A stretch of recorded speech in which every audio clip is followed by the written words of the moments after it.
Hello my friends, in today's video we will take a look at the Zhiyun Crane 4. Crane 4 is a brand new heavy-duty gimbal designed for maximal performance and reliability even with heavy camera setups. Besides that, it adapts a lot of features from smaller Zhiyun gimbals into their new flagship. In this video we will take a look at the performance and the feature set of the Crane 4 in combination with Sony A7IV and Panasonic S5 IIx. Crane 4 uses the usual crane-style configuration with a vertical arm. It also uses the base carried over from Weebill 3, which stores part of the batteries. Crane 4 is mostly a successor of the Crane 3S, which is an absolute beast of a gimbal. I would say that it also indirectly replaces the Weebill 2 and Crane 2S because those were kind of heavy-duty gimbals as well. Crane 4 weighs 1.67 kilograms, so it is a lot lighter than Crane 3S, which weighs almost 2.5 kilograms, and at the same time it is not much heavier than the Weebill 2, which weighs 1.47 kilograms. Zhiyun does not disclose set payload capacity, but it is safe to say that it will work with pretty much any reasonable setup, including smaller cinema cameras.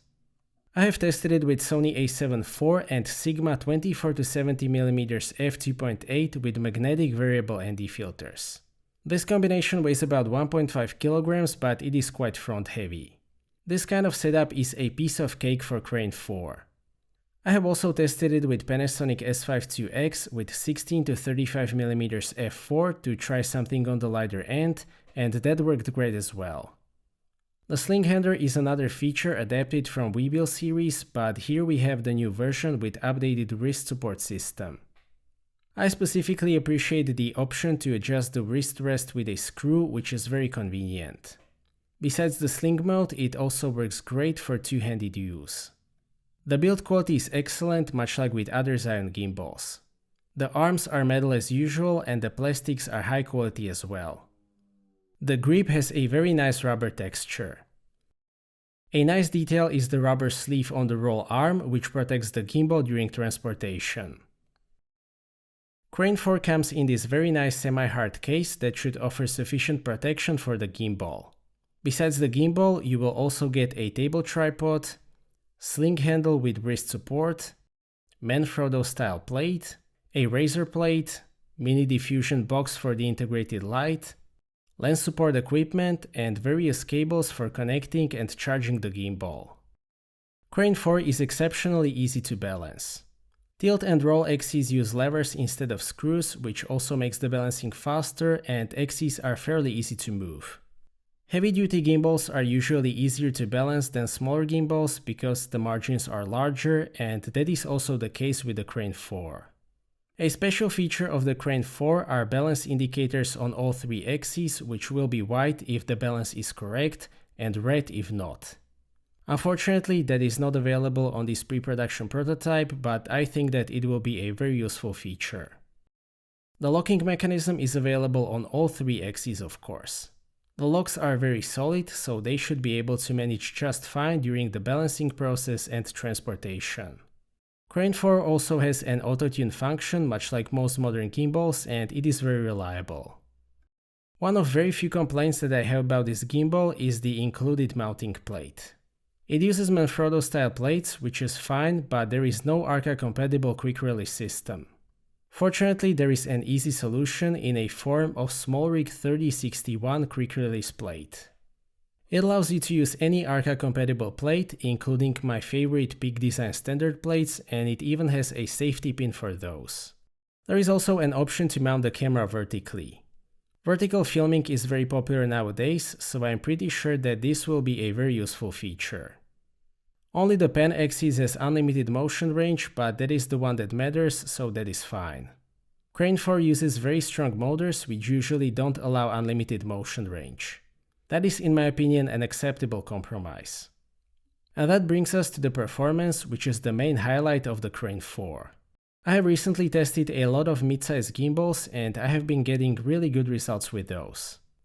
The main difference between the mid-size gimbals and heavy-duty gimbals, such as the Crane 4, is that heavy-duty gimbals are much more forgiving. The extra weight of the gimbal contributes to the overall stability of the setup. Walking on rough surfaces with Crane 4 is extremely smooth. Getting this level of stability is not quite possible with lighter gimbals. The motors are very strong and responsive, so their behavior is very predictable. The walking is generally very smooth. You can hardly see any walking impacts even if you are just walking pretty normally. I have also tested it with Panasonic S5 IIx, which has an amazing IBIS performance when walking. The results were fantastic as expected, but the difference wasn't that huge because Crane 4 performs amazingly even with average IBIS systems. Overall, the performance of the Crane 4 is as good as it gets. I can say that it matches the results that I was getting with Crane 3S whilst weighing almost 1 kg less. That is basically the highest praise for a gimbal performance from me personally. If you have bought a light entry-level gimbal and you are not happy with the results, getting a heavy-duty gimbal might be a solution. I was also very happy with the panning smoothness. Crane 4 gives you unlimited joystick settings in the app, so you can achieve your desired panning speed very easily. The display on the Crane 4 is a 1.22-inch touchscreen carried over from the Crane M series. My only minor complaint about the Crane 4 was also carried over. The display lets you set all parameter settings, but you can only choose low, medium and high setting. If you want full settings with 100 levels, you have to use the app. I was actually just fine with those 3 levels, but it would be nice to be able to set everything without the app. On the other hand, the settings in the app are as complete as they get. The ergonomy is mostly carried over from the Weebill 3S. The grip is sufficiently thick, which is pretty important at this kind of weight. The joystick, the recording button and the mode button are placed in the reach of your thumb, which means that you don't have to loosen the grip to reach them. That works very well for me personally. The mode button lets you cycle through 3 base follow modes, and double press lets you cycle through POV, vortex and portrait mode. There is also a trigger button and a controller wheel on the opposite side. I am happy with the handling overall, but on-screen access to full settings would be nice. There are basically 7 modes on this gimbal. There is the pan follow, where the gimbal follows your movements in the horizontal axis. Pan and tilt follow mode follows your horizontal movements and tilting of the gimbal. In the lock mode, it will just keep the camera pointed in one direction. In POV mode, it follows all axes, so panning, tilting and rolling. Go mode is basically a sports mode where the gimbal follows your movements faster. Of course, you can enter the selfie mode by triple pressing the trigger button and reset the camera position by double pressing it. The vortex mode for vertigo effect is available as well. Another feature carried over from smaller Zhiyun gimbals is the integrated light. This implementation is very different though. This is a 10-watt light with 3200 nit brightness. This is a very strong light. It can actually be used as a key light in some situations, so it gives you a lot of options. It even comes with a diffuser that can make the light very soft. Thumbs up for this feature. Bluetooth remote control has been carried over as well. It is extremely easy to set up and 100% reliable. I very much dislike remote control cables, so this is a great addition for me personally. You can still connect the camera to the gimbal using the cable if you wish to do so. Crane 4 still uses the ZY Play app, which is very reliable.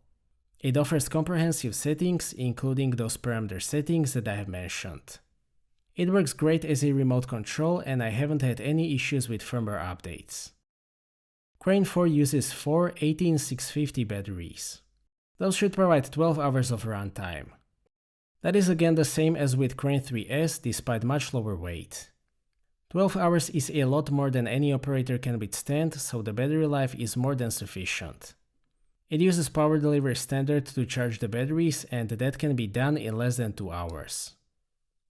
Crane 4 is compatible with a variety of advanced accessories, including 2 follow focus devices and transmount image transmission system. To sum up, Zhiyun Crane 4 is an excellent heavy-duty gimbal. In terms of the performance and the smoothness, it is the most capable gimbal that I have ever tested. It provides Crane 3S level of performance whilst being lighter by almost 1 kg. Smart features carried over from lighter gimbals, such as the Bluetooth control, integrated light, or Sling system, are very nice quality of life improvements. It works with a variety of setups, from subcompact DSLM cameras to mid-size cinema cameras, so if you decide to switch from DSLM to something like RED, you will be still able to use it. I have only found two minor disadvantages. The first one is that you need to use the app if you want a full range of parameter settings.